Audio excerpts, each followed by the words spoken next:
हे दोस्तों नमस्कार। एक बार आप सबका फिर से स्वागत है हमारे यूट्यूब चैनल डियर गुरुजी पर। तो दोस्तों एक प्रैक्टिस सेट पे आप सबका बहुत बहुत स्वागत है।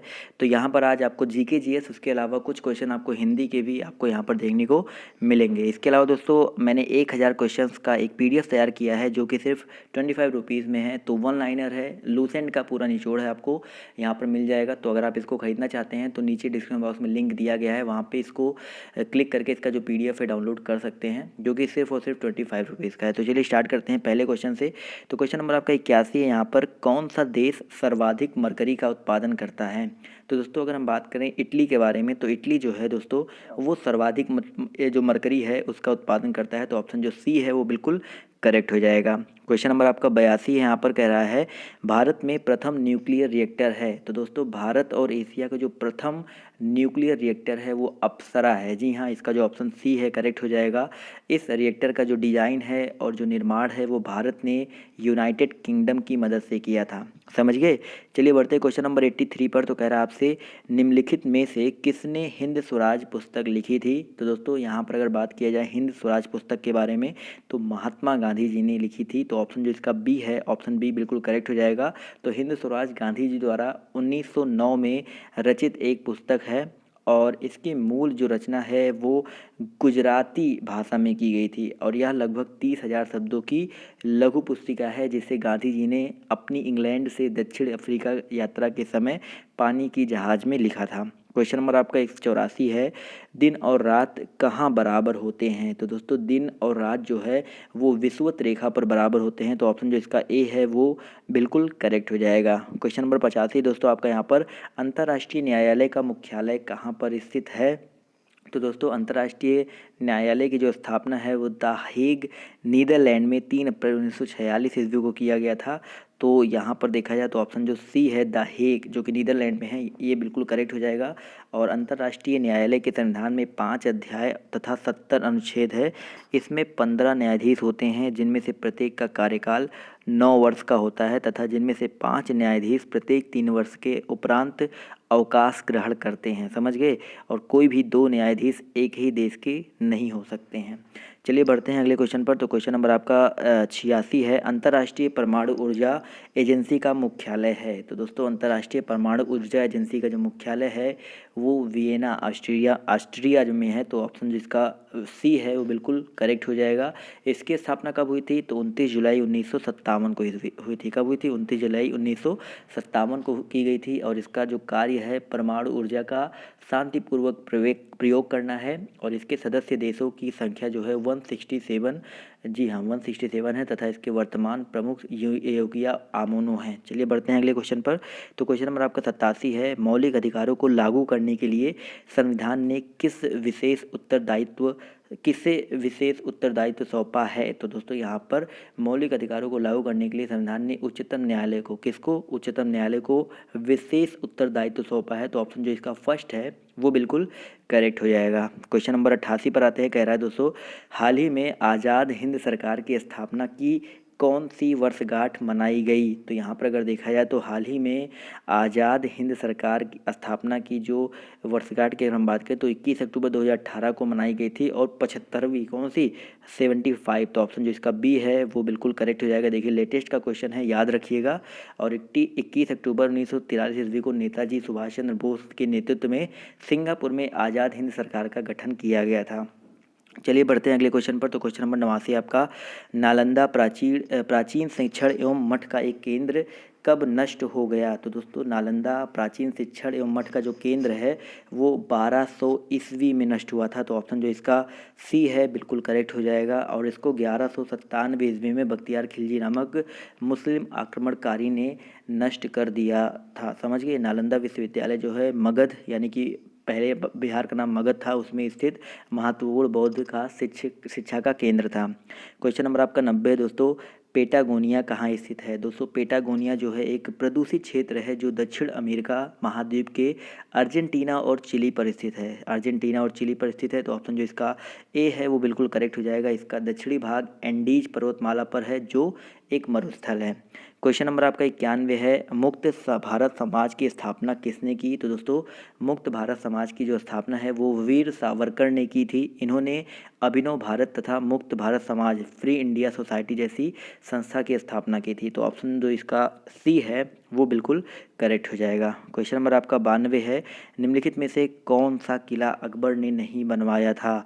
तो दोस्तों अगर हम बात करें ग्वालियर का जो किला है वो अकबर ने नहीं बनवाया था। ग्वालियर का किला का निर्माण जो है वो 15वीं शताब्दी में मान सिंह तोमर ने किया था। मान सिंह तोमर ने किया था और यह किला गो पांचाल नामक पर्वत पर स्थित है। क्वेश्चन नंबर आपका 93 है, भारत में हरित क्रांति का श्रेय किसको जाता है? दोस्तों भारत में हरित क्रांति का जो श्रेय है वो हरित क्रांति लाने का जो श्रेय है वो डॉक्टर MS स्वामीनाथन को जाता है। और भारत में हरित क्रांति की शुरुआत 1967-68 ईस्वी में हुई थी। और भारत में हरित क्रांति का सबसे अधिक प्रभाव गेहूँ चावल की कृषि पर पड़ा है। तो यहाँ पर ऑप्शन जो डी है वो 101% करेक्ट हो जाएगा। क्वेश्चन नंबर आपका 94 है, भारत में सबसे लंबी नदी कौन सी है? तो सबको पता है भाई भारत में सबसे जो लंबी नदी है वो आपकी गंगा नदी है।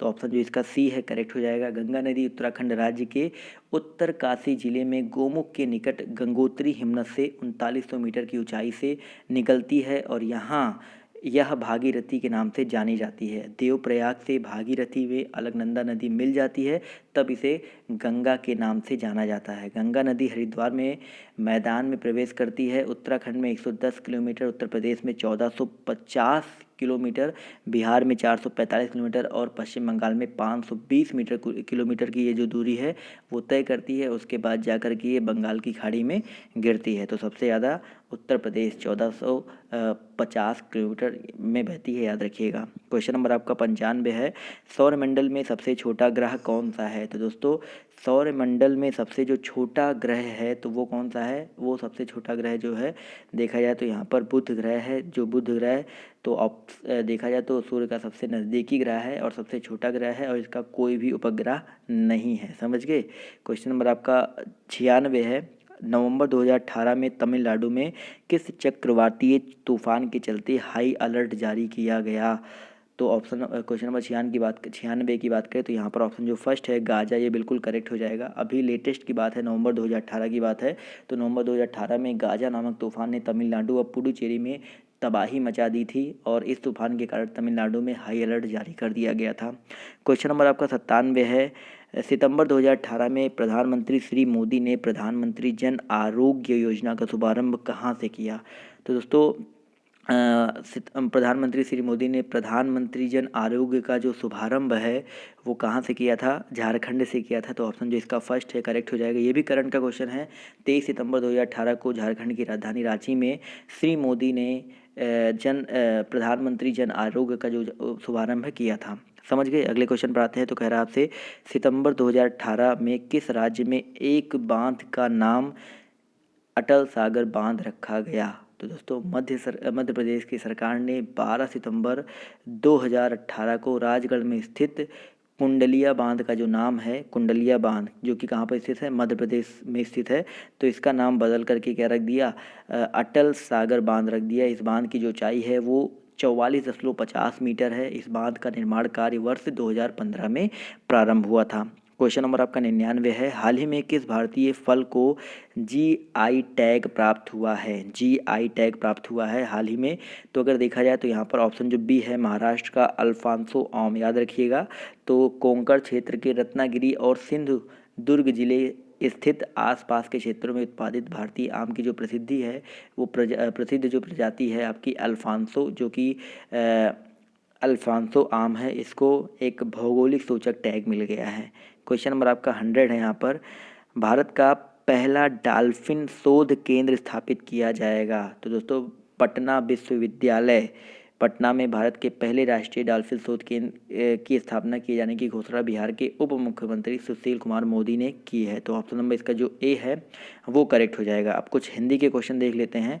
तो यहाँ पर क्वेश्चन नंबर 192 है, आँख न दीदा काढ़े कसीदा, इस लोकोक्ति का अर्थ क्या है? देखिए अब इस तरह के लोकोक्ति आएंगे तो अब तो नॉर्मल लोकोक्ति आ भी नहीं रहे हैं, कुछ ऐसे आते हैं कि आप लोग थोड़ा सा कंफ्यूज हो जाते हैं वहाँ पर। तो यहाँ पर अगर देखा जाए तो आँख न दीदा काढ़े कसीदा, इस लोकोक्ति का जो अर्थ है वो हो जाएगा योग्यता न रहने पर भी काम करने की सेखी बघाड़ना, यानी कि ऑप्शन जो इसका डी है वो बिल्कुल करेक्ट हो जाएगा। क्वेश्चन नंबर 193 आपका, वही मनुष्य है जो मनुष्य के लिए मरे, इस पंक्ति में कौन सा अलंकार है? तो वही मनुष्य है जो मनुष्य के लिए मरे, तो इस पंक्ति में लटा अनुप्रास है। तो यहाँ पर ऑप्शन जो देखा जाए लटा अनुप्रास तो है नहीं, बट यहाँ पर अनुप्रास अलंकार है, तो इसी पर हम लोग टिक कर देंगे। तो ऑप्शन जो इसका फर्स्ट है वो करेक्ट हो जाएगा। लटा अनुप्रास क्या होता है? वहाँ लटा अनुप्रास बेसिकली वहाँ पर होता है जहाँ पर कोई शब्द या वाक्य खंड की आवृत्ति एक ही अर्थों में होती है। समझ गए दोस्तों? क्वेश्चन नंबर आपका 194 है, वागेश्वरी का पर्यायवाची क्या है? तो वागेश्वरी का जो पर्यायवाची है दोस्तों वो शारदा है। तो ऑप्शन जो इसका बी है वो बिल्कुल करेक्ट हो जाएगा। क्वेश्चन नंबर 195 है, अवस्थित वाक्य खंडों के क्रमबद्ध वाक्य बनाइए। तो अगर देखा जाए तो भारतीय कह रहा है, फिर बिना हिंसक विरोध के, शुरू से ही सहते, तो इसको मिलाएंगे तो करेक्ट हो जाएगा। आपका क्या हो जाएगा? तो हो जाएगा शुरू से ही। तो पहले तो इसको मिलाएंगे शुरू से ही, ये पहला हो जाएगा। फिर शुरू से ही आर्थिक और सामाजिक अन्याय को बिना हिंसक विरोध के भारतीय क्या है भाई? भारतीय सहते चले आए हैं, यानी कि ये हो जाएगा 3-5-2। 3-5-2 किस में दिख रहा है भाई?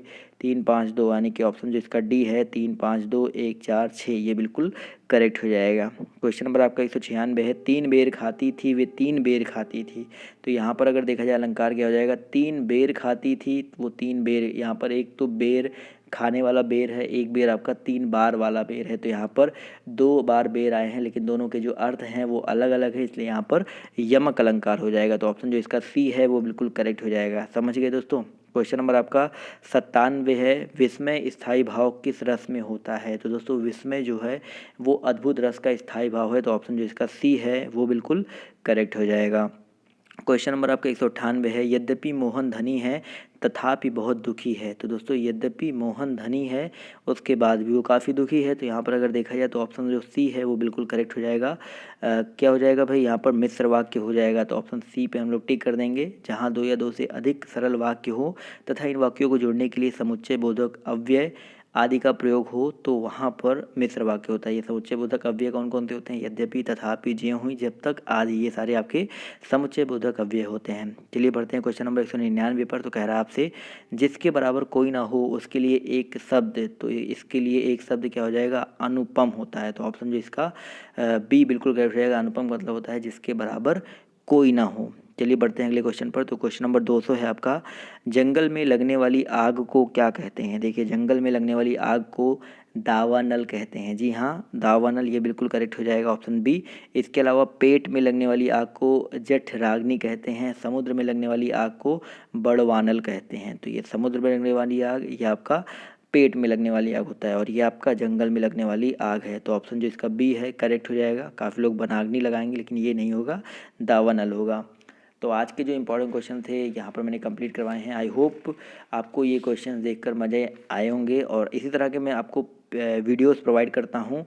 एक तो यहाँ पर ये वीडियो प्रोवाइड करता हूँ, इसके अलावा एक दूसरा मेरा चैनल है, वहाँ पर भी इसी तरह के वीडियोस प्रोवाइड करता हूँ, जिससे आपको लगातार नोटिफिकेशन मिलते रहे। इसलिए 2 चैनल मैंने बनाए हैं, जिससे मैं इस पे भी लाइव टेस्ट होता है 7:30 बजे, उस पर भी लाइव टेस्ट होता है। तो दोनों चैनल को सब्सक्राइब कर लो। नीचे आपको डिस्क्रिप्शन बॉक्स में मेरे सेकंड चैनल का जो लिंक है वो देखने को मिल जाएगा। तो दोस्तों आज के वीडियो से इतना ही। बाय बाय, टेक केयर, जय हिंद, जय भारत। मिलते हैं आप सबसे नेक्स्ट वीडियो में।